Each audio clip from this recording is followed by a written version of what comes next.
My 5-year-old son Mason is traveling with me, and he usually makes a cameo at the beginning of these things.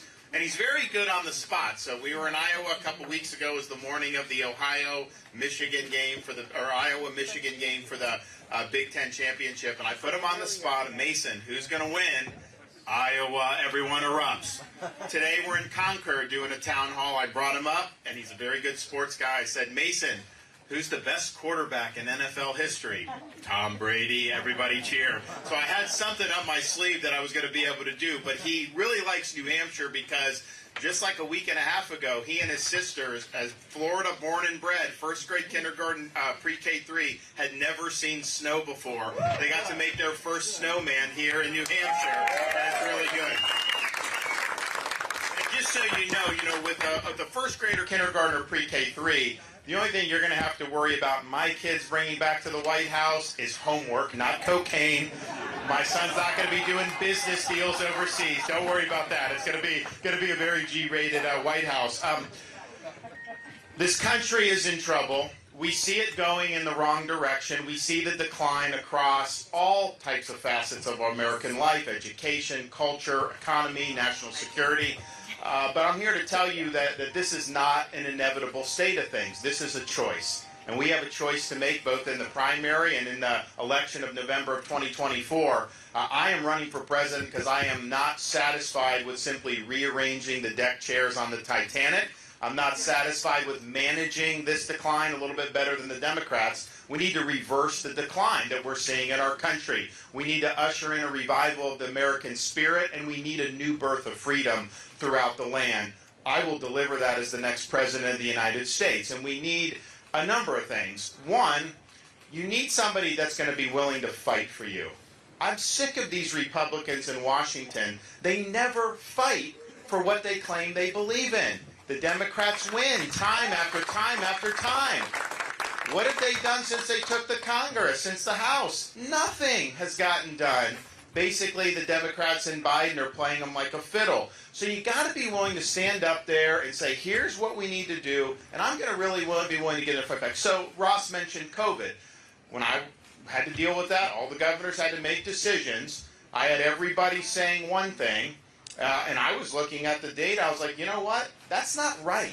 Fauci is not right on this. And not only that, nobody's speaking up for people's jobs. No one was speaking up for the kids. Nobody was speaking up for just normal life and what that does to people's health and well-being apart from anything having to do with COVID. So we put our flag in the ground and said, you know what, these businesses have a right to operate. These kids must be in school, and they have a right to be in school in person. And we're going to make sure that we're protecting those. And I got hammered by the media, by the left, by Democrats, and by a lot of Republicans even, who opposed what we were doing. A lot of people, my supporters, thought I was making a big mistake. They're like, look, you may be right, but it's just not working out politically for you, so you got to try to reverse course. But you know, a leader is going to do what's right for the people that he represents. I cared more about protecting the jobs and the freedoms of my citizens than I did about protecting my own political hide. I was willing to let the chips fall where they may to do the right thing, and that's what you need to do. Also, we talk about standing up and fighting for kids and the well-being of our young kids in school. I'm sensitive for it because I got a 6'5" and a 3-year-old at home, and my wife and I both believe that kids should be able to go to school, watch cartoons, just be kids without having an agenda shoved down their throat. It is wrong to teach a kindergartner that they can change their gender or that they were born in the wrong body. And so we made sure in Florida that wasn't going to happen. We had legislation, parents' rights in education, and the left opposed us, the media opposed us, obviously. But we also had our most powerful company, Disney, oppose us and come after us. And most people say, well, you know, when they're getting involved, there's nothing you can do. They're just too powerful. And we do have even a lot of Republicans. Their view is they'll tell you they're going to be for you. The minute corporations object, then they run the other way and let the big corporations take over. But, you know, I took an oath to support and defend the people that I represented. I did not take an oath to subcontract out my leadership to a woke corporation based in California. So we stood up, we fought, and we delivered for the kids. And we're better off as a result of that, having done that. So you got to be willing to be fighting for what's right. And too many Republicans aren't even willing to do that. But it's one thing to fight, but you can't just do this and be half-cocked about it. You can't just run your mouth. You can't just be falling all over yourself. You actually got to win these battles. And yes, we need to win the election, which Republicans have not done a very good job of. You know, I remember the 2022 midterm. You couldn't have had a better situation. Very unpopular Democrat. Inflation at 9%, and that was understating it. Gas prices, open border, international problems, crime, you name it. Almost every indicator was negative. Normally, the party out of power, all you need to do is put candidates up that have a pulse, and you will usually win big. And I remember watching TV, oh, the polls say Republicans are going to have a landslide, all this stuff, and it didn't happen. It happened in Florida. It happened in Florida because we led, we produced big results, and we drove people to come out and vote like they had never before. So we were able to win the biggest Republican victory in the entire history of the state of Florida. And we were winning urban areas, we were winning all these demographics. So Republicans, we can do it, but we haven't been doing it with the formula that's been doing. So that is important. But what's even more important, you know, honestly, yes, if you win the election, that means you don't have Biden, you don't deal with some of these yahoos, and that's important. But that doesn't get us where we need to go unless you actually deliver and win some of these victories. And there's a lot of Republicans that have gotten in and haven't followed through. So we need to follow through. And in Florida, I'm the only one running for president that can say, I've delivered on 100% of what I said I would do. Every single thing I said I'd do, I've delivered on. And so you see things like Florida is ranked #1 in economy by CNBC, #1 in education by U.S. News and World Report. We're the fastest growing state, #1 for net in-migration. Crime rates at a 50-year low. We have paid down, since I've been governor, 25% of our state's total debt that we've accumulated since the beginning of statehood. Imagine that, somebody actually paying down debt. Don't see that in Washington. #1 in education freedom, #1 for parent involvement in education, #1 for entrepreneurship, #1 for new business formations, and #1 for talent development. So we've delivered. And the thing about it is, if you look at the problems with our country, if you look at the people that are responsible for that, many of them on the far left, I'm the only one running for president that's actually beat these people. I beat the teachers union on getting universal school choice enacted in the state of Florida. I beat Fauci on COVID by making sure the state was open. I beat George Soros on crime. We removed 2 of these radical left prosecutors who were not enforcing the law in the state of Florida. I beat the left on election integrity. We banned ballot harvesting in the state of Florida. We have universal voter ID. We beat the Democrats on illegal immigration. We banned sanctuary cities in the state of Florida. I sent people to Texas to help, and we even transported illegals to sanctuary jurisdictions like Martha's Vineyard.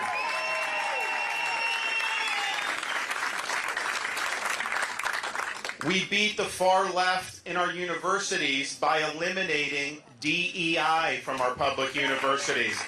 We have now all tenured professors must undergo review every 5 years and can be let go for poor performance. So on issue after issue, we didn't just give lip service. We led and we delivered. And that's what we need to do. You know, we were told in 2016, I remember Donald Trump saying we'd get tired of winning.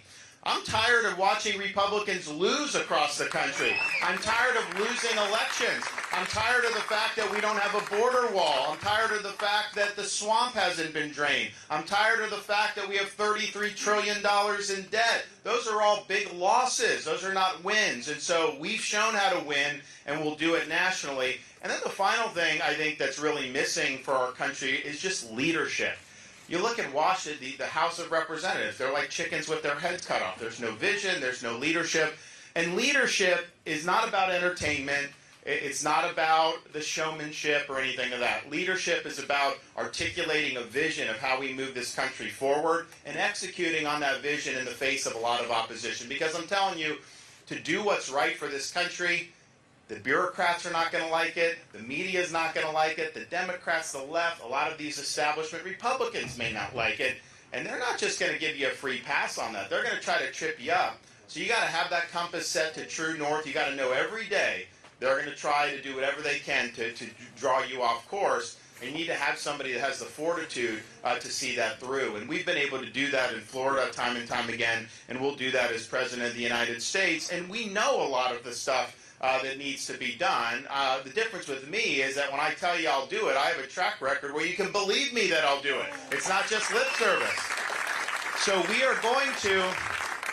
we're going to restore the American dream in this country. You should be able, if you work hard, get the most out of your God-given ability, you should be able to get ahead. You should be able to raise a family, afford a home.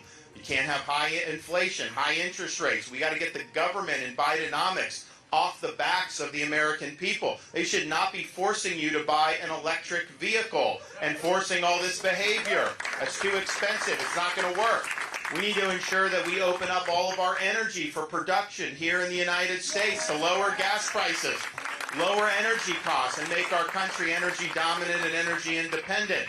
And we have to stop Congress and the political class from bankrupting this country with their reckless behavior. And I'll be willing to veto the big spending bills like I did in Florida. I vetoed more. Now, I have some powers that the president doesn't, but the record for vetoing wasteful spending before I became governor was $800 million. I got in 1 year $3.3 billion of vetoes of wasteful spending. That was 3% of the total budget we vetoed. But I really believe that if you want to deal with the fiscal problems and some of these issues in Washington over the long term, so we're not coming back every 6, 8, 20 years and having the same problems, I think you need some serious change to how business is done in Washington. You need term limits for members of Congress, and we're going to push for that. You need a balanced budget requirement in the Constitution so that Congress has to make choices and balance its books just like you do. We do need a line item veto for the president so that the president can take and veto. You know, they're sending your tax dollars to promote transgenderism in places like Bangladesh. Is that really a good use? And so if the president had that, you could take so much of that spending out of there. It'd be really important. We also need to understand that Washington has accumulated way too much power. And then we now have a fourth branch of government, a bureaucracy that was not envisioned by the Founding Fathers. And it's almost like they don't even care who wins the election. They can do what? They're just going to do whatever they want no matter what? That is not the way this system was designed. And so part of it is you need a focused and disciplined president that's going to be able to take that power back for the American people, which I'm the only guy that is capable of doing that, and I will do it. But we need to take some of these agencies and move them to different parts of the country. We need to downsize the bureaucracy. We've got to make sure that we're firing people who are abusing their power. Ultimately, it's about making the changes so that over the long term, the country's sustainable. The other thing we're going to do is ensure that we reclaim our country's sovereignty at our southern border. No more drug cartels running the show. And how do you do that? Well, you can't just promise and then not follow through. On day one as president, I am going to declare the border to be a national emergency. We're going to mobilize all of our available resources, including the military, put it on the border, stop the invasion. When people come to this country illegally, you don't just shrug your shoulders, you send them home to their home country. And you have to be willing to do that. We're also going to, I was very excited in 2016 about, because I've known that this immigration's been a problem for years and years.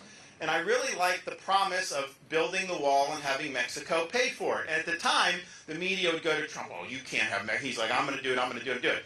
And they didn't do it. And so here's what you have to do. One, you need to build the full wall, because if you had a wall, Biden would not have been able to bring in 8 million people. The whole purpose of a wall is a physical fact of life that is there that makes it so that you can't just bring people in like that. So I think it's important. How do you get them to pay for it? They're not just going to give you money. What you do and what we'll do, we'll impose fees on all remittances that are sent to foreign countries like Mexico and in Central America. You'd raise billions of dollars a year very easily, and we'll put that towards wall construction.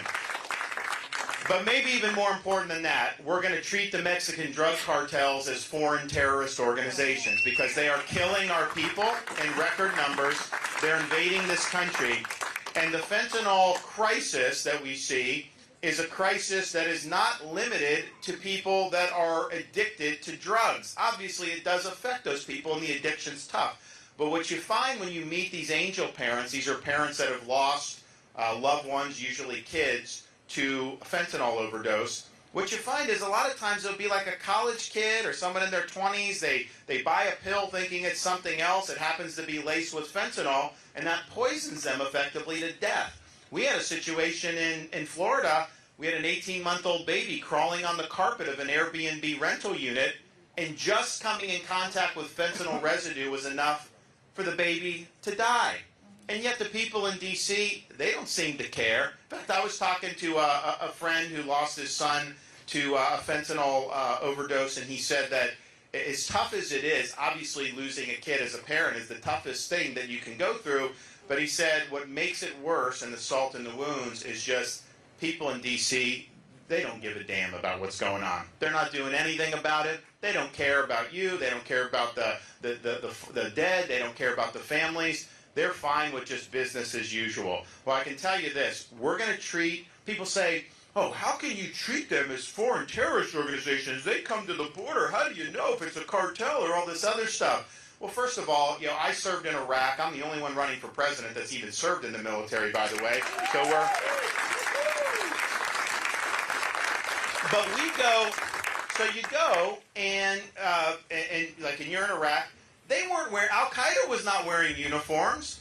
Every single male had a man dress on. Some had an IED strapped underneath that. Others did other type of hostile acts. And so you had to look. Can you identify somebody as being on the enemy force? Do they do something hostile? And that's how you make decisions. And there's operators that do that every single day. So of course you can do that. You gather intelligence. You're able to know all this stuff. But here's the thing. When they're invading our country and killing our people, the president not only has a right, you have a responsibility to fight back on behalf of America. And so that's what we're going to do. They're going to see a new posture. We're going to authorize the military to use deadly force against the Mexican drug cartels. And I can tell you this, the times are going to be a change in when we get in there with this. We're not going to accept this problem anymore. The other thing we need to do, and as a veteran, I think it pains me to say that I have a lot of veterans that come up to me now and they say that they would not want their kids or grandkids to join today's military. And I think it's because you've seen the military get infected with the woke mind virus. They're doing politics. They're doing a social agenda. They're doing things like DE&I rather than merit promotions. Morale is low. Recruiting is at an all-time low since the end of the draft in the Vietnam War in the 70s. And people want, when you sign up to join, especially in an all-volunteer force, when you sign up, you're signing a check payable to the United States of America for an amount up to and including your life. Because you don't know where they're going to send you. You don't know what contingencies are going to happen. And I think we still have a lot of people that are willing to do that because they love this country. But I think people just want to know if they're doing that, if they're making that commitment, knowing they could be sent somewhere to die, that the people in the upper echelons who are going to be making these decisions are going to be putting the mission above all else, putting the mission first. And they're not going to be diverted with other agendas. If they're doing this agenda, knowing that it's not working, they're playing for something else, civilians that have an agenda.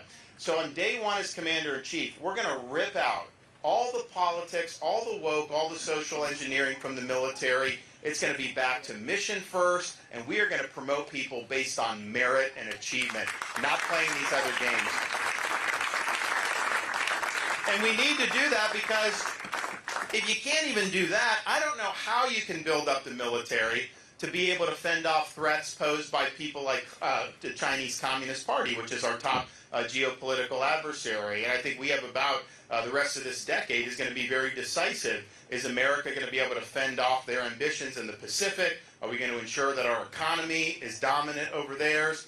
Or are we going to watch them pass us by both economically and militarily. And if they're able to do that, you will feel that as an American, and they will use that to leverage power over our country and many others. So we need to make sure that this century is not a Chinese century, but is an American century, and I'll get that job done as the Commander-in-Chief. The other thing we have to do is look at our education system. Education is personal to me because I have young kids, and for those of you who have kids, I know you care about it. Those of you who have grandkids, I know you care about it.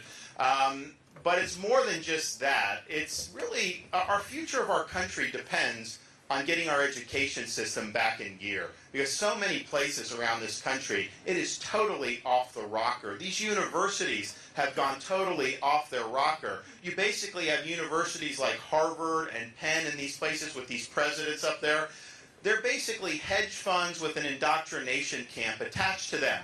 They're not, it's just really sad. So I think we need to get back to the idea, and we've done this in Florida. Schools are about educating kids, not about indoctrinating kids. We have to respect the rights of parents in the K-12 system to direct the education and upbringing of their kids. We need to place a renewed emphasis on teaching kids about American civics and the U.S. Constitution and ensuring they understand what it means to be an American. You can't just graduate a bunch of blank slates who don't have a sense of the duties of American citizenship. And then these universities.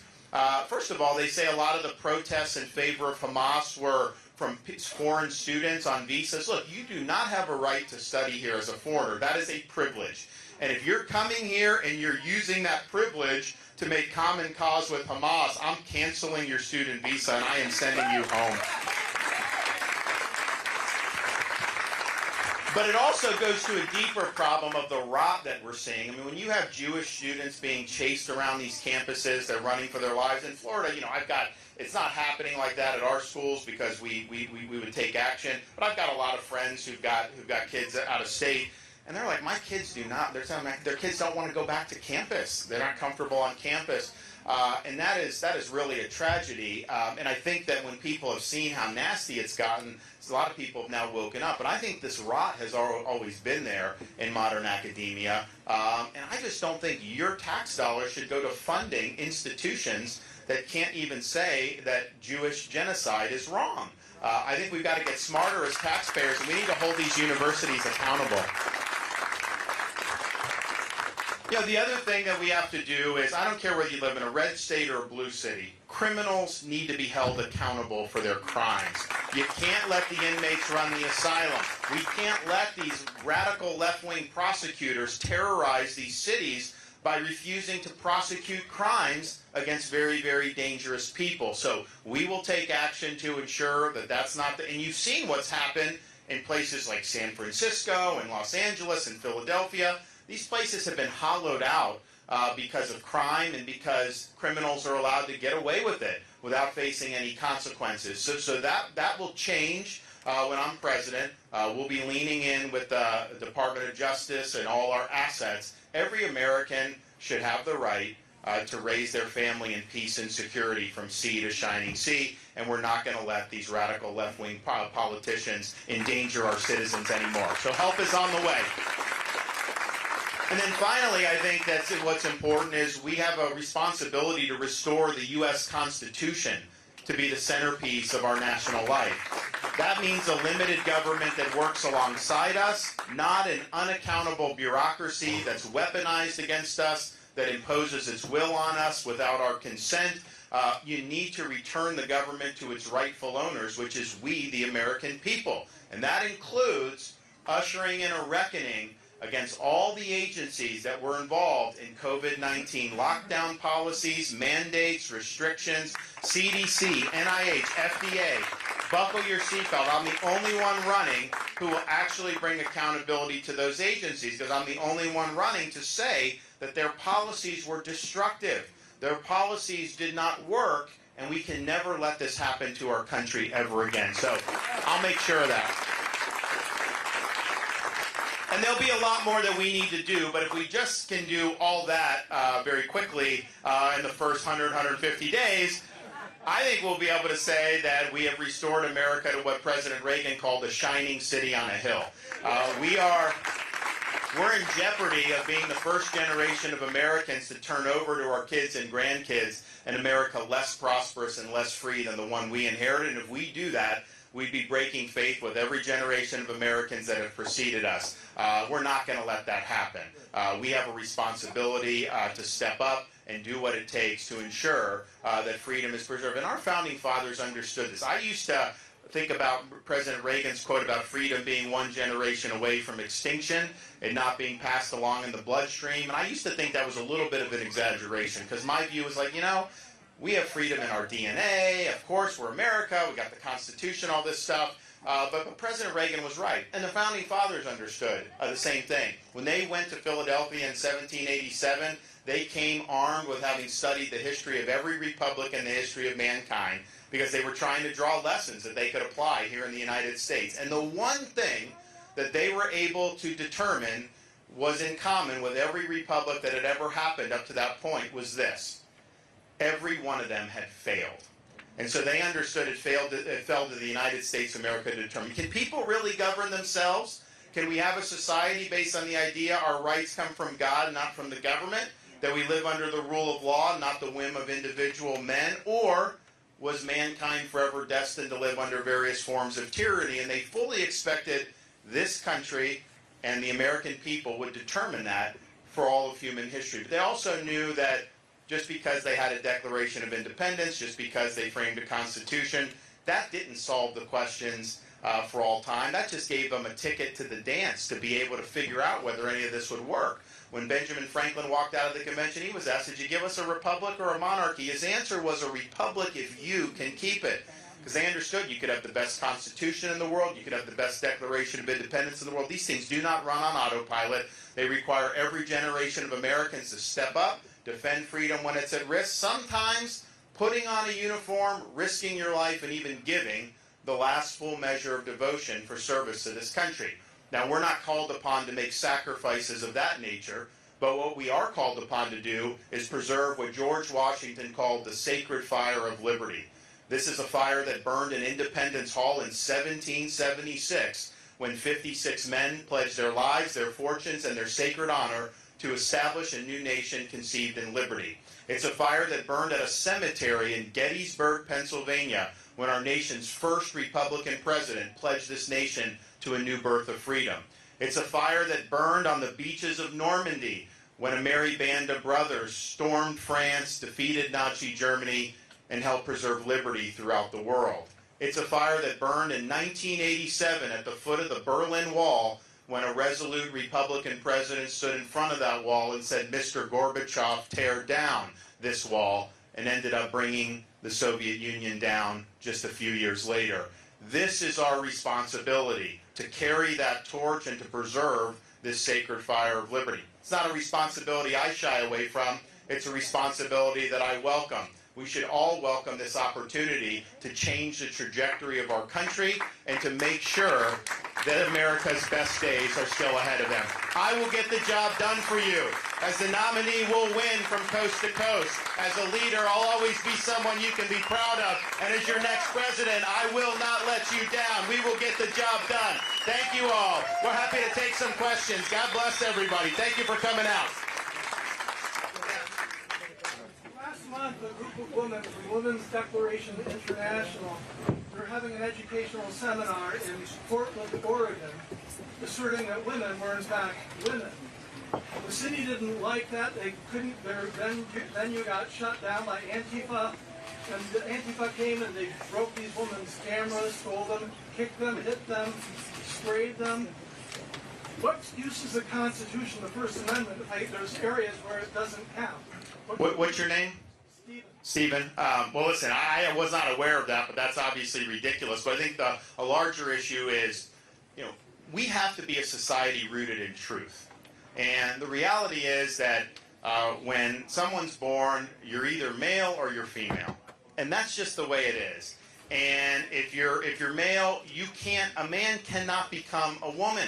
You just can't. I mean, you can identify this or that, but you're not going to be able to do that. Men cannot get pregnant.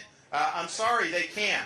And we just have to be very clear on this, Because a society that's not based in truth is ultimately not going to be a society that can be successful. And I know that they're trying to push this idea that there's 37 different genders or this or that, and it's a woke ideology and all that. It doesn't work, and it's not a way that you can organize a society that's going to be functioning over the long term. I think about some of these, like some of these elite medical schools, have like a woke Hippocratic oath. And I'm just thinking to myself, okay, you graduate from Harvard Medical School. Can you answer the question about whether a man can get pregnant or not? Are you going to get tongue-tied and all this other stuff? So it really shows, I think, a corruption of thinking, a corruption of some of these institutions. We had to in Florida, and I know some other states have done it. They're doing things with the minors, 12, 13-year-old kids, doing puberty blockers and surgeries, sex change surgeries that are irreversible. And as kids get older and they become adults, they have huge problems. And we've had a lot of people that have come, like Chloe Cole, testify about how this has been devastating. Because, teenagers go through a lot. By the time they get older, a lot of this stuff gets resolved. So we banned the practice of, which is basically mutilating these minors. So you're not allowed to do that in the state of Florida. You're not allowed to do it now in a lot of other states. And it's just, you gotta say, and what's gonna happen with this stuff is 20 years from now, everyone's gonna look back. There's gonna be massive lawsuits from people that went through these surgeries. It's going to be a massive thing, and people are going to shake their heads and say, how could we ever have let this happen in this country?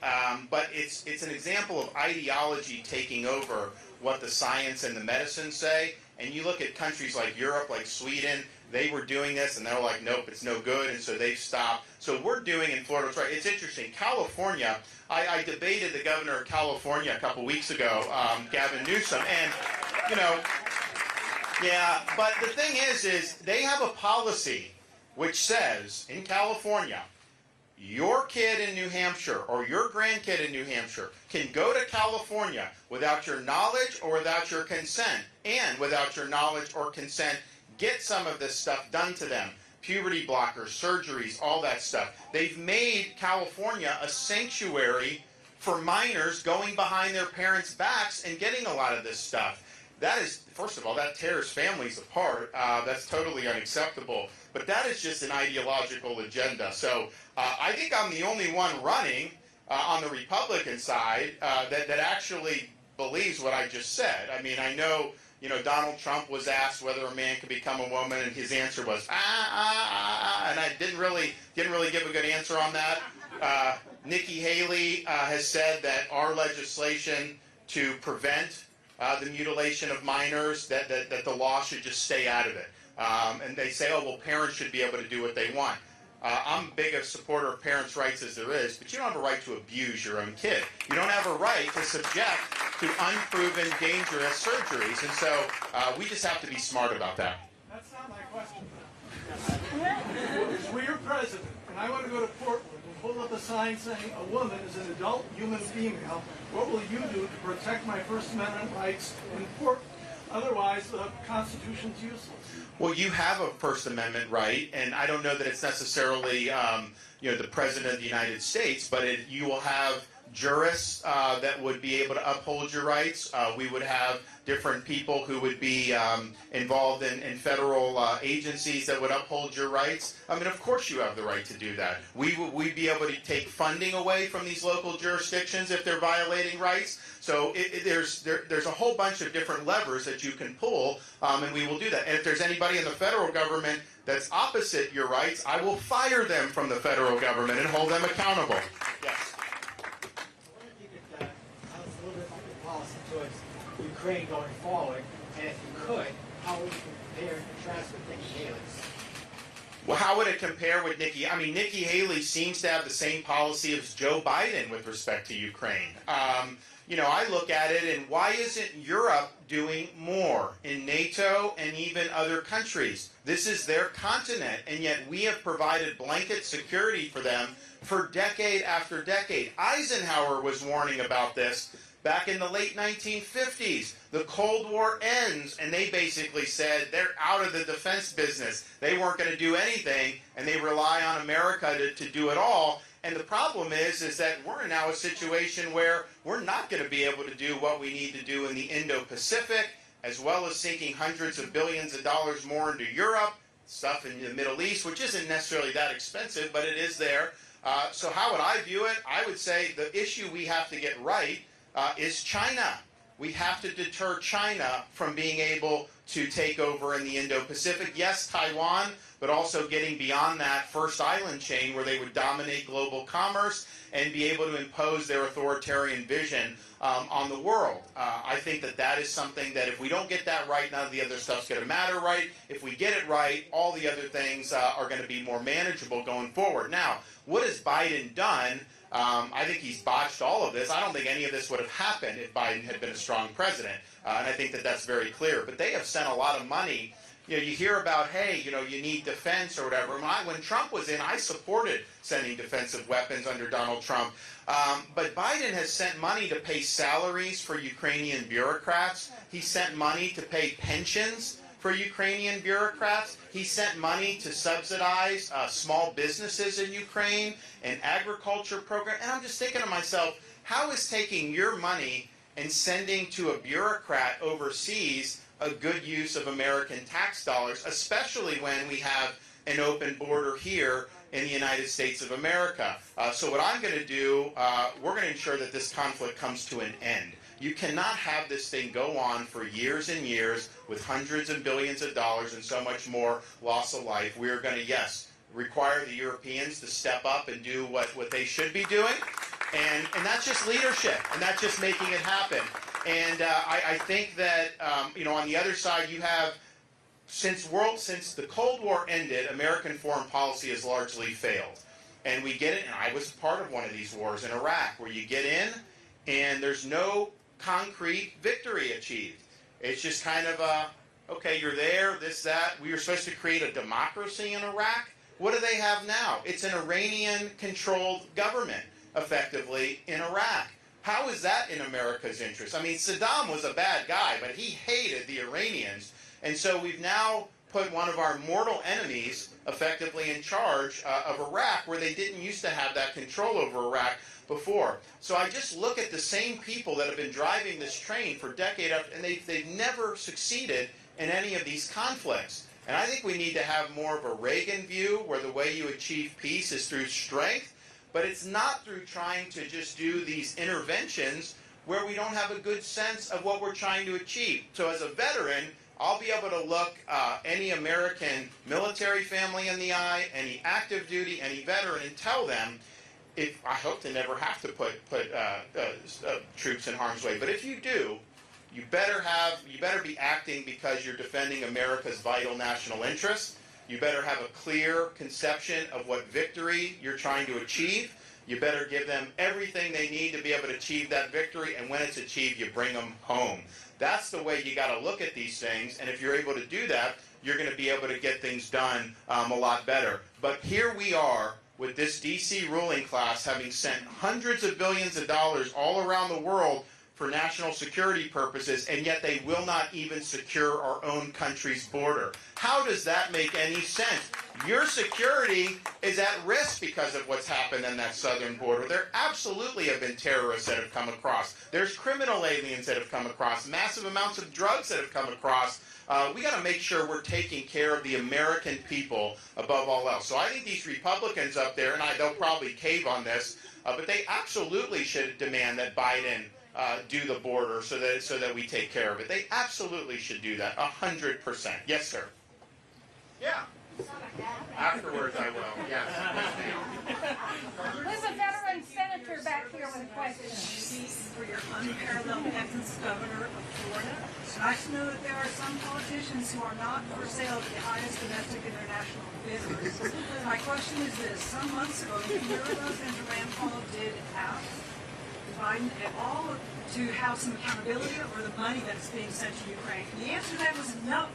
What would you do as president to make sure that we taxpayers know how our money is being used? Absolutely. We will have transparent. We're going to have so much transparency on a lot of stuff. I actually have experience in this because I served in Iraq active duty Navy. I was also on the House Foreign Affairs for 6 years. and I was also National Security Oversight Chairman. So we did the Afghanistan oversight because there was so much money being spent in Afghanistan, and the amount of waste was unbelievable. And so we were able to highlight and expose a lot of that.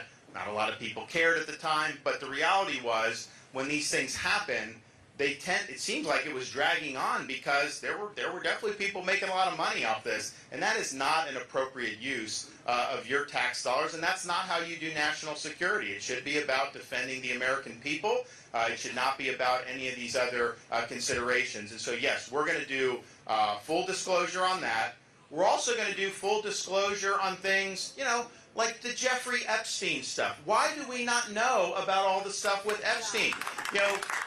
Neither Trump or Biden are willing to do that. I think that's important. I think a lot of these other things are important to be able to disclose to the American people. Yes, sir.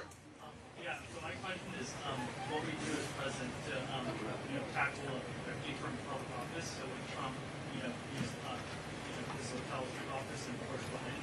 So what will you do to prevent that? And What's your name? Hey, Carson. So the question is how are you going to prevent grifting off public office? Well, a couple things is, one, I'm a middle-class guy. I was in the Navy. I still have student loans I pay off. I don't think taxpayers should pay my student loans. I should have to pay it. We still have some.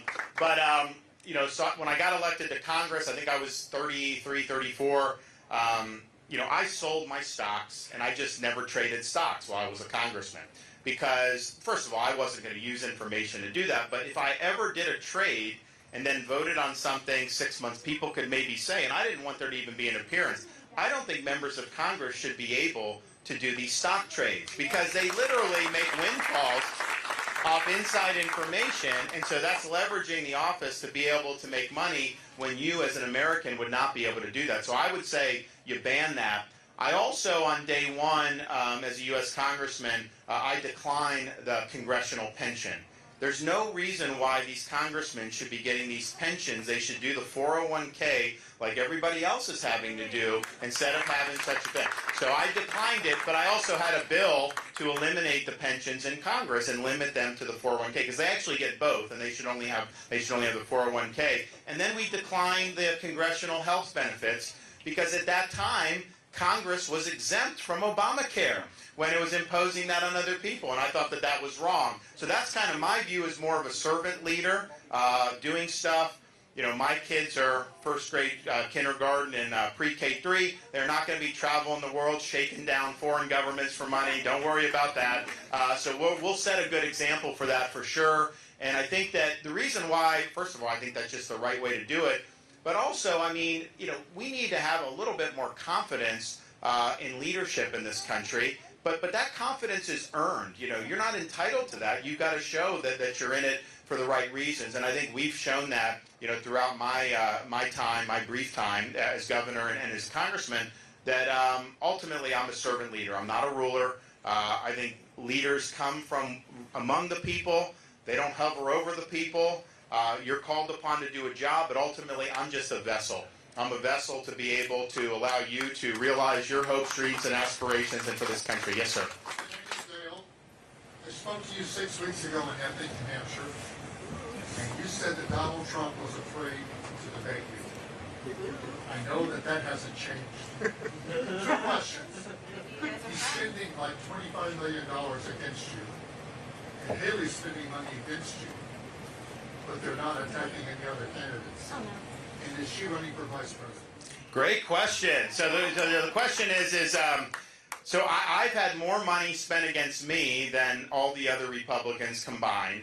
It's over $30 million between Trump and Haley attacking me. Obviously, they don't do that unless they consider me to be a threat. And so that's what they're doing. And so, and that's been true with Trump has signaled this. He started attacking me before my re-election. 3 days before the midterms, he starts attacking me. What did I do? Nothing bad. I just was doing good, and he didn't like that. Because ultimately, I think part of, with Trump, all he cares about, if you kiss his ring, you can be the worst Republican in the world, and he'll love you. If you don't, you can be the best Republican, like Governor Reynolds in Iowa, some of these other people, and he'll trash them because it's all about him. That's not how I roll. I want Republicans to do well, whether they're for me or not. If they're doing a good job and they're moving the ball forward, I'm going to be thankful for them doing that. Because it's ultimately about you and delivering results for you, not about me. So we just have a difference of opinion on that. He sees it more through himself. I see it more through the general common good. But then you have Haley. She's supposedly this darling of the people that don't like Trump, and yet she's spending all her money attacking me and not attacking Trump. And a lot of this is going on in Iowa. Some of it's going on nationally. And the reality is she cannot beat Trump in a Republican primary. Why? Because conservatives and core Republicans will not vote for her because she's taken positions that are more in line. I mean, she was at a town hall, I saw a clip, and there was a guy who said, yeah, I kind of like you, but you sound a lot like a Democrat a lot of times. And it's true with what she's done. That's just the reality. So she's not going to win a Republican primary. So what she's there to do is to take some votes from people who don't want Trump and really, I think, ensure that Trump has a better path to be able to go. Interestingly, Donald Trump, so Trump's core supporters do not like Haley because everything they claim they're against, establishment, globalism, liberal Wall Street donors, not on and on, that's Haley, right? And yet, when Trump is asked, can you categorically rule out her as vice president, he will not rule her out as vice president. I think he owes his own supporters an answer to that. Can he tell his core supporters, the people that have been with him through thick and thin, who want an America First agenda, can he tell them that under no circumstances will he select Nikki Haley to be his running mate? I'd like to see an answer to that question. I don't think he's going to answer the question, just as I don't think Nikki Haley, even though she's supposed to be courting all the people that hate Trump, I don't think she's willing to say that she would not accept the vice presidential slot from Donald Trump. So the only way out of this mess is to nominate me to be the next president. Then we don't have to worry about it. Obviously, the Florida legislative map in terms of what you have to work with is way better than whatever you'll have in Congress. So how do you plan to work with that versus what you have to work with? Because I would like to see legislative action that solidifies. Because not all of what Trump did was bad, but the problem was there was all executive action. And so as soon as Biden... What's your name?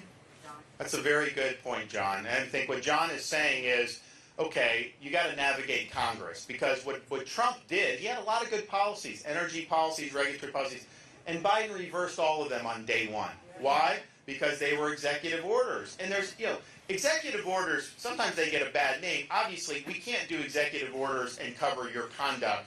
The executive orders could only cover government policy. That is a legitimate use. And so, for example, I'll reverse the Green New Deal of Biden. I'll reverse Bidenomics. We'll do all that. But the problem is you need to have staying power by getting this stuff in statute. So how do you do it? And I think the point was made, we may not have as big a majorities as I have in Florida.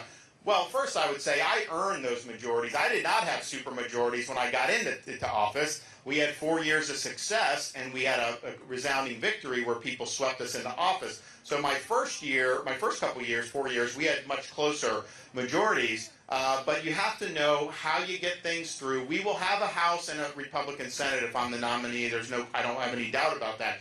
Probably not going to have 60 Republicans. So how do you do that? Well, you look, honestly, Biden had 50 Democrats, and he got all this stuff through because he put it through the budget reconciliation in the Senate. So we're going to use budget reconciliation to ensure, and then we're going to take some of the issues that have broad public support, like the border, some of the stuff we're going to do to reduce medical costs of drugs and things, where I think that a lot of Democrats will have to vote for us on that and be able to do. But you have to be able to get things done legislatively. If you don't do it in statute, then it's just a matter of time before the next guy comes in and reverses it. I also think it's important, if you look at Trump, I don't think he can get elected ultimately, but let's say somehow he did, he'd be a lame duck on day one, could not serve 2 consecutive terms. That would almost guarantee that they would reverse the policies. If you're there 8 years, even the executive actions after an 8-year period, they do start to stick to where it's a little harder to reverse because so many other things grow up around it. So I think it's a combination of getting things done in statute, which Trump did not do other than the tax bill, and then also serving two 4-year terms so that you're able to have this stick beyond your term in office. Yes, sir. What's your strategy to beat Trump? It seems like a juggernaut right now, and the thought of going to the polls in November with the Trump-Biden Part 2 is terrifying. So here's the thing. I think, you got to ask yourself on these polls. In November of 2022, we were supposed to have this big red wave, and that crashed and burned. It didn't happen. You look at the polls on my race, people said I was going to win, but a lot of them were like a week out, 5 points, 6 points. I won by 20. In fact, I'm the only one, Florida was the only one where we way overperformed the polls. So I think some of this stuff is designed to create kind of a sense of resignation that, really doesn't matter. And I would tell you that's exactly what the media and the Democrats want you to think. Do not let the media pick your nominee. Do not let the Democrats pick your nominee. If they were worried about Trump, they would be doing a lot to try to stop him right now in the primaries. Instead, he's being heralded by New York Times, Washington, say, oh, he's so strong, all this stuff. These are outlets that hated him, have always hated him. Now all of a sudden they're doing it because, and the Democrats are very honest, that's who they want to run against in 2024. And I think the whole election will be a referendum on him and all the different side issues, and Biden will be able to just hang out in the basement, and they may not do Biden, They may do someone else. Who knows who they're going to pull out of their hat? People thought they were going to pull Newsom out of their hat. I'm not sure after that debate that that's the guy they want, but you never know. You never know. So here's what we're doing. And I was asked earlier today, people are saying that, you're focusing more on Iowa than New Hampshire and that Haley's focusing on New Hampshire. It's actually not true. We've got a phenomenal organization here. We've got 60-some legislators. We've done a lot. But because Iowa's first, that's the first time people are actually going to vote. And so you're going to have narrative collide with reality. And I think it's important that first bite at the apple, that we show that this is a race. And we show that we're going to win. And that's why we're setting it up. I think if Trump weren't in the race, then to me, I don't know that it would be as important, or any of the early ones for that matter. But I think the fact that he's there, the media is trying to say he's going to win by 50 points and all this stuff, that's not going to happen. But that's what they're saying. So we're doing everything that we need to do there on the ground. Look, I am not going to get any support from the media. That's just not going to happen. We'll win the Iowa caucus, and the next day they'll say, oh, he's in disarray, right? They will do narrative. That's just what they do. So just understand that. That's what's going to happen. The narrative is going to be what it is all the way up until January 15th in the Iowa caucus. Then that's reality, and you have to accept. There's going to be results. Then New Hampshire will be, 8 days later, will give you another chance. So I think voters should decide this. I think people have an opportunity to nominate a candidate that's going to be able to really represent the values that you hold dear, win, but also deliver for you, so that you don't have to worry about all these problems for many years in the future. So I'm the only guy that fits the bill. We're going to get it done. But I would just tell people, fight hard, keep the faith, and do not let the corporate media tell you who to vote for. Yep.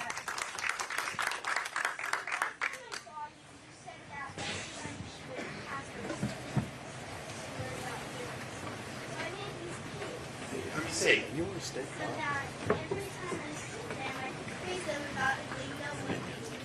Okay, go vote. You made this? Congratulations. Thank you for doing that. Can I keep this? Okay. Good. Okay.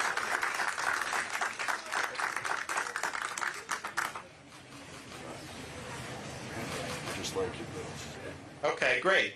Three reasons why I should be elected over anybody else. Well, I think it goes back to some of the things that I said in my speech. I'm the only one running that is going to be able to fight for you and for this country's future. I'm the only one that's going to be able to win for you and your family. And I'm the only one that's going to be able to lead this country to better days ahead. And ultimately, it boils down to leadership. And it boils down to producing results. And I don't think, to me, I don't get entertainment from politics. Like, I get entertainment for playing with my kids or watching sports or doing all that. This is not something that's about the show. This is not about showmanship. It's about producing tangible benefits for the people that elect you. And that's my frame of mind, and that's what I'll do. And I will be disciplined and focused as a president on your issues. I'm not going to spend any time on my issues. It's going to be about you and your family. Yes, sir. I'm a veteran. I'm the only veteran running for president of these United States. I think that would be good.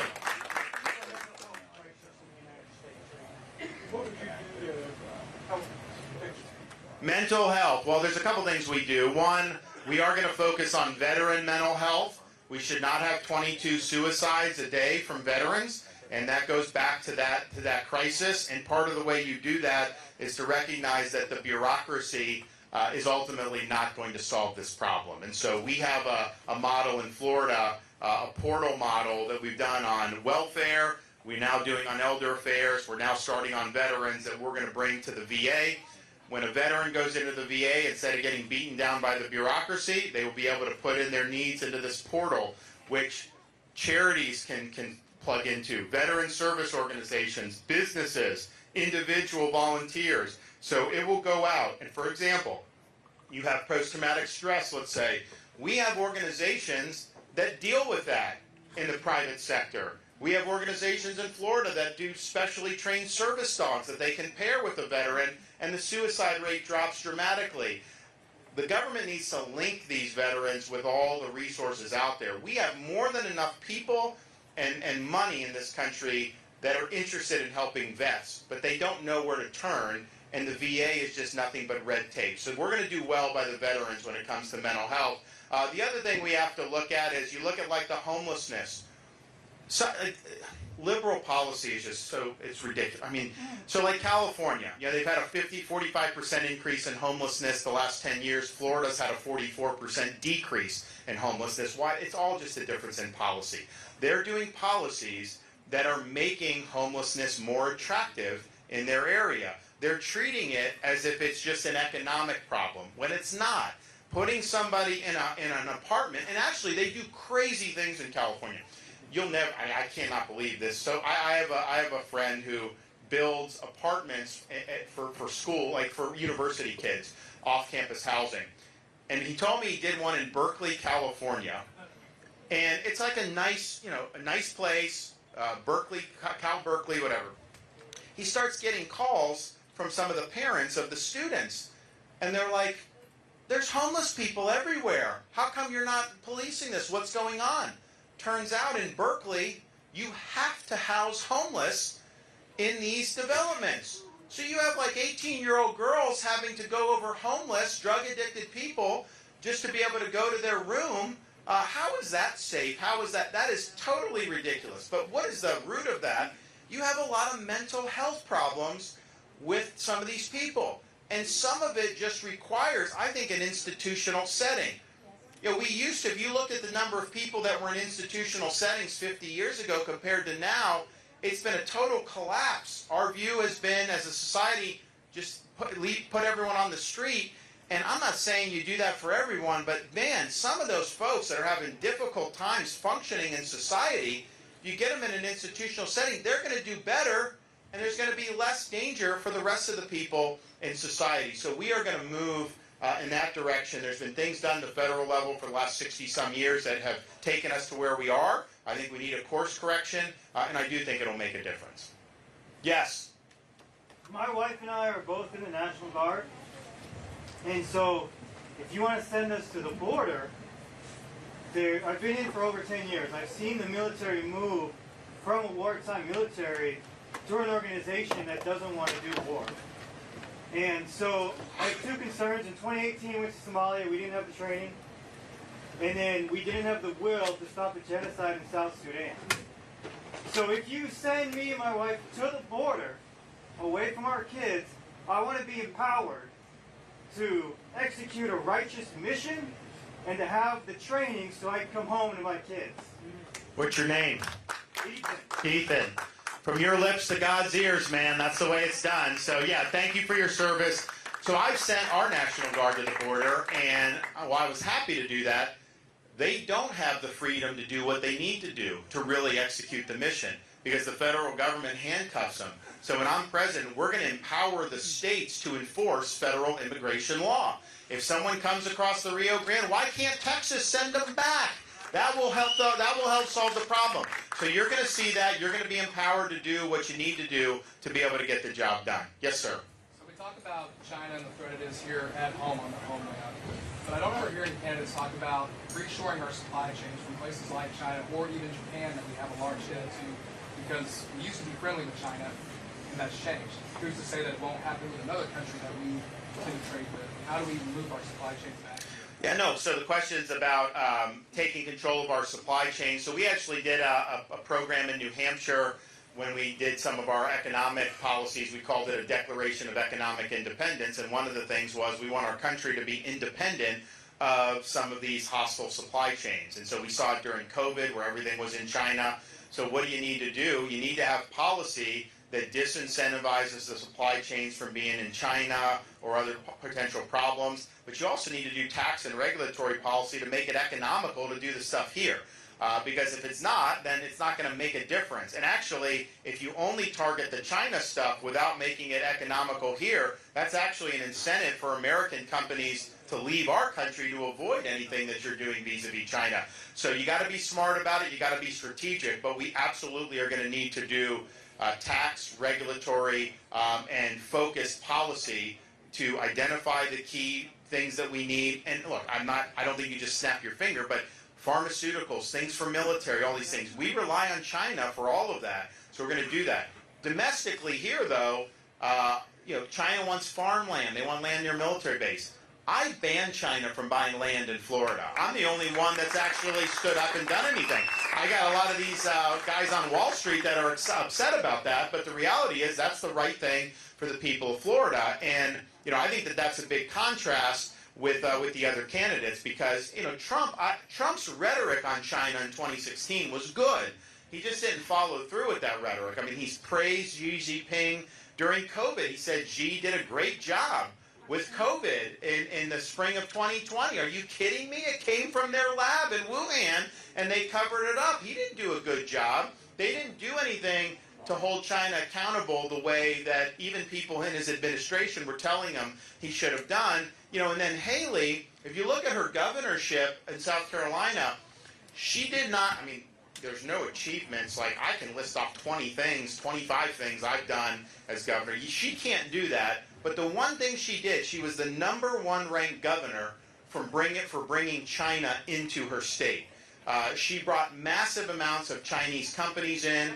She gave land near a military base to a Chinese company. She's now on video. You can go to our website, rondesantis.com, and see.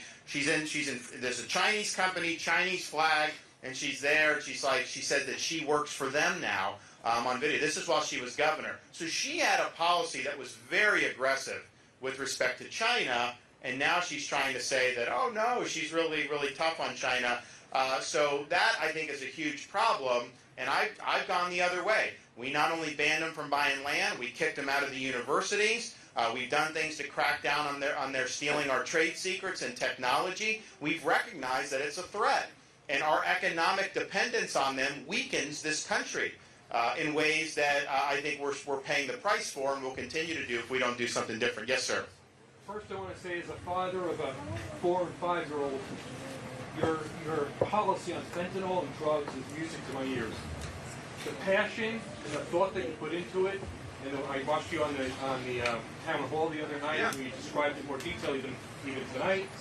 I applaud you, and it makes me feel confident you're going to do something about it. So I love that. My question is on term limits.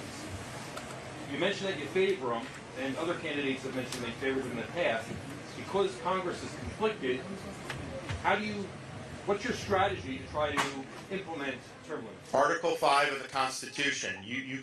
Congress can do a 2/3 vote to pass an amendment that requires 3/4 of the states for ratification, or 2/3 of the states can propose an amendment that gets ratified by 3/4 of the states. So Florida's already certified this amendment. Other states have certified. my role, even though the president doesn't have a formal role in the amendment process, my role is using the bully pulpit to get certainly all the Republican states to pass this. And here's the thing about term limits.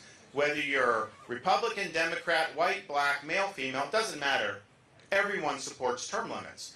And so it would absolutely be something that only Congress's self-interest has been standing in the way of. Well, the founders understood that that would happen, so they've given us a way to do it through the states. And so that's what we'll do. We'll put capital behind it. We'll put capital behind balanced budget, line item veto, because these are all very, very important things. And if you were able to get those in, you would see an improvement in how Washington operates. It would happen. I mean, I'm a big believer in, like, you know, a lot of the people that get there, they're going to follow whatever incentives are in front of them. You know, there's some people that resist and kind of do what's right for the right reason, but most people are just going to follow the incentives. This would really change the incentives in a very, very good way. So yes, we have a plan for it. I'm going to put capital behind it, and it's not just lip service. We've acted on it, and we will do it as president. Yes? Hi, Governor. Three things, actually. I have a bill in this term that doesn't allow China to purchase any land around a military bases, and I used your law Good. to do it. I also put in the Article 5 convention. Oh, good. For this term. But my question is, how, knowing a lot of the American donors to these colleges, they're starting to pull back their money, but aren't these colleges are getting money from overseas? Is there any way that that can stop? Yes. I mean, we stopped it in Florida. I mean, we basically, at first we said you got to report it, and they didn't like that, and then we went further. But I don't think we want to have China funding these universities. You know, China also funds media companies. I mean, like, it's not, I mean, they get, so we've got to be smart about that. I think I saw Nikki Haley say that she's in favor of universities either being totally American funded, but she said it would be okay if they were totally foreign funded. That's not okay with me. I don't want foreign funded universities in the United States. I don't think that makes any sense. That's not in our national interest. And so China has used a lot of pull within universities to really expand their influence here. And that's the thing. If you look at the China threat compared to like the Soviet Union, Soviet Union's economy was so much weaker than ours throughout the whole Cold War. China's much closer. Maybe they'll pass us. Maybe they won't. If we're smart, they won't. If we're dumb, they might. They've got debt problems. They've got demographic problems. But they've also grown a lot. But the other thing is the Soviet Union, yes, there was communist infiltration, but nowhere near the influence that China has in so many aspects of American life. I mean, they've really done a lot over many, many years. And it puts us in a position of weakness. So we need to recognize that, and we need to stop. Yep. If Trump is elected, 2028 becomes an open seat election. The party in the White House has lost 7 of the last 8 open seat elections. Whereas if you're elected, you would have all the advantages of incumbency in 2028. How do you better convey to Republican voters the fact that the choice may be between 8 years of Ron DeSantis and 4 years of Trump, followed likely by 4 years of a Democrat? What's your name? John. John, I need to put you on the campaign trail, man. That's right. And you said it better than I do. So yes, so here's the thing. Look, if Trump were to get the nominate, you're going to see these polls shift, the media, it's going to be a totally different ballgame. Obviously, he's got all the other issues he's got to deal with. I mean, I just don't see it happening.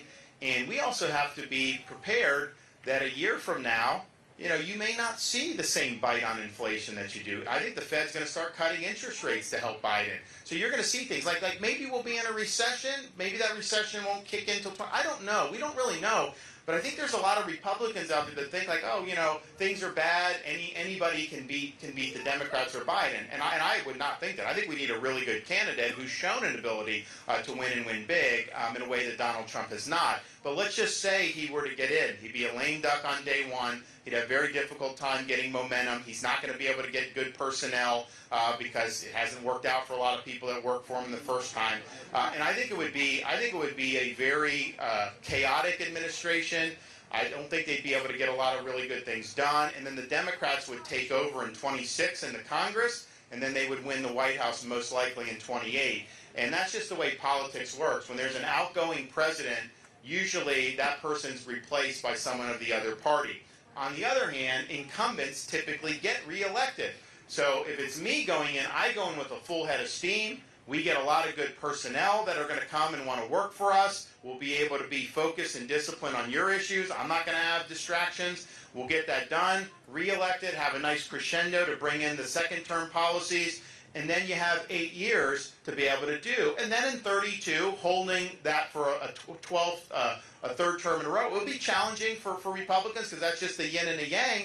But we have an opportunity to have 8 years, and guess what? If we have 8 years, that's going to make it very difficult for the left to do what they're trying to do to this country. I will be the roadblock that protects you from these people, and you can take that to the bank. So from a strategic perspective, just on that alone, I think that I'm preferable to Trump. But I also think that even if we both could only serve 4, I will get more done in 4 for you than he will. I've proven the ability to lead and deliver big results. And that's ultimately what it's all about, and that's what we need to be doing. Yes, sir. Governor, thank you for coming to Live for Your Die sake and listen. I think there needs to be a lot of listening in order to address issues, and you articulated that really well. One topic that hasn't been discussed much and affects a lot of the older voters of the country is the financial mess that Social Security and Medicare face. And it seems to be an issue that is most wanted to be kicked down the road. Would DeSantis administration continue to kick that down the road? So questions on Social Security and Medicare.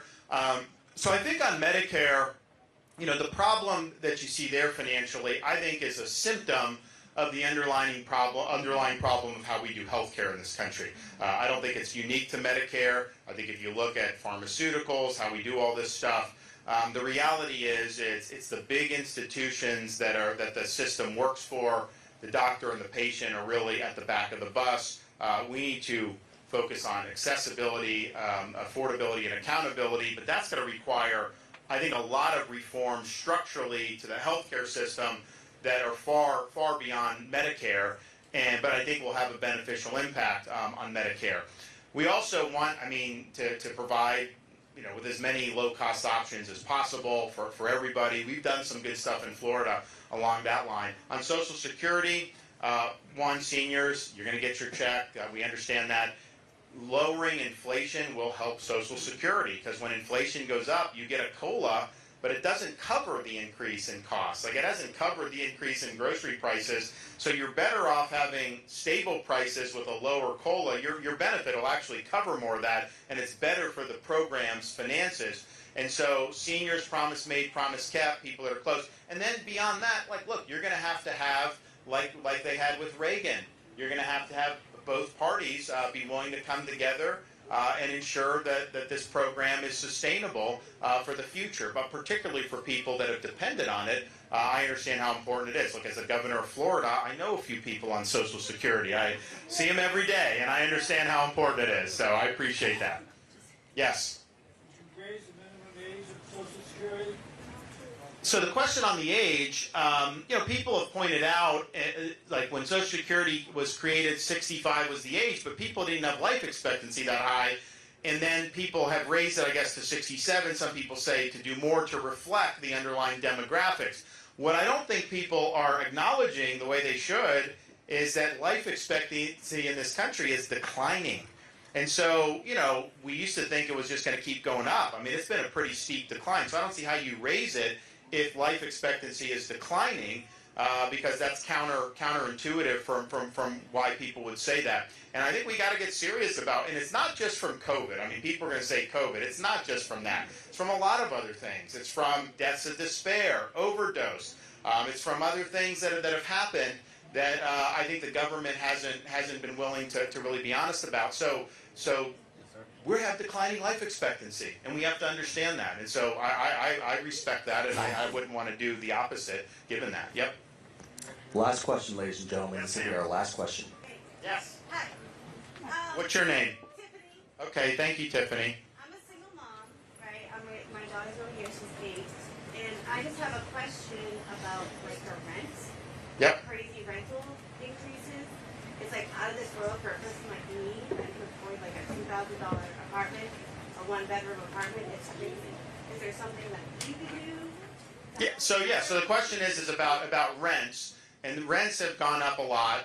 Home mortgage payments have gone through the roof too. I mean, it's been very difficult. In fact, if you bought a house, average price house 5 years ago, and you buy the average price home today, your monthly mortgage payment is over twice as much today as it would have been 4 or 5 years ago. And like, have people's incomes gone up twice as much? No, of course not. So what can you do? Well, for us at the federal level, the inflation and the interest rates driving those down, and that's by correcting the policies that led to that. You absolutely can do. What I don't think the federal government can do, but what your local and state governments can do, and we've done this in Florida. We did a bill called the Live Local Act where we streamlined zoning and permitting so that people can build more. Because we need more housing supply in this country. We need to build more apartments. We need to build more single-family homes. There's a need for it. The prices are too high because the supply is too low. So I would definitely recommend, and you have Senator Bertzel, there's some other reps here. We did some things to streamline that, and now what's happening is you've got a lot of capital that's flowing into those projects in Florida, and you've actually had a decline in rent in Miami, which was like going through the roof because everyone and their brother was moving there during COVID. So the supply will help alleviate that, and I know that I've talked to people in New Hampshire where they're trying to do some of that stuff.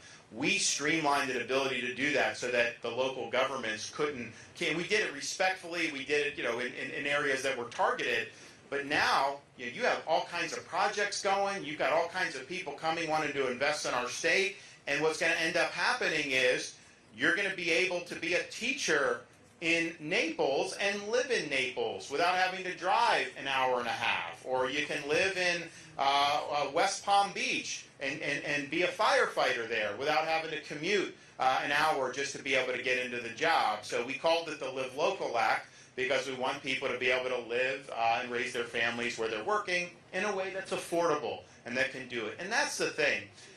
The Democrats, like California, they want to give entitlements and benefits to people that aren't working. That's not the American way. The American way is people that work hard and they're getting the most of their God-given ability that they can get ahead. And that's how policy should be structured, so that you can do these things. And if we're making it cost prohibitive through bad policies to even raise a family, this country is not going to be successful. So I'm sensitive to that. There's things we can do on the federal level, and I think there's some things that can be done locally for you too. All right, thank you guys. God bless. Merry Christmas. Appreciate it.